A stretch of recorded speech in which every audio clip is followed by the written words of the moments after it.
পারেন মাশাআল্লাহ, না পারলে যতটুকু পারেন পড়বেন। এরপর অনুবাদ পড়ার চেষ্টা করবেন, তাফসির পড়ার চেষ্টা করবেন।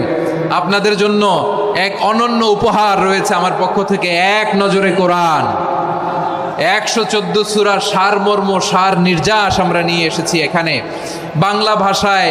আমার জানা মতে খুব সম্ভবত এই প্রথম কাজ কেউ করে নাই। আরবিতে পাবেন এরকম অনেক বই, ইংরেজিতে কিছু কাজ আমরা দেখেছি, কিন্তু বাংলায় পাবেন না।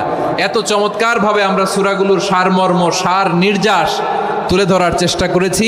5 পৃষ্ঠায় আপনি জেনে যাবেন এই সূরার সেন্ট্রাল থিম কি, 5 পৃষ্ঠায় জেনে যাবেন মেজর থিম কি, এই সূরায় কি কি নিয়ে আলোচনা করা হয়েছে, এই সূরা থেকে মূল লেসন কি, মূল শিক্ষা কি, সহজে আপনারা বুঝে যাবেন। সুযোগ হলে এটা সংগ্রহ করবেন আপনারা। যে কোনো ধরনের ভালো অনুবাদ আপনারা পড়বেন, তাফসির পড়বেন। আমরা কোরআনময় করতে চাই। খতম কোরআনে রমাদানের 1 খতম দেওয়ার একটা সহজ পদ্ধতি হচ্ছে রমাদান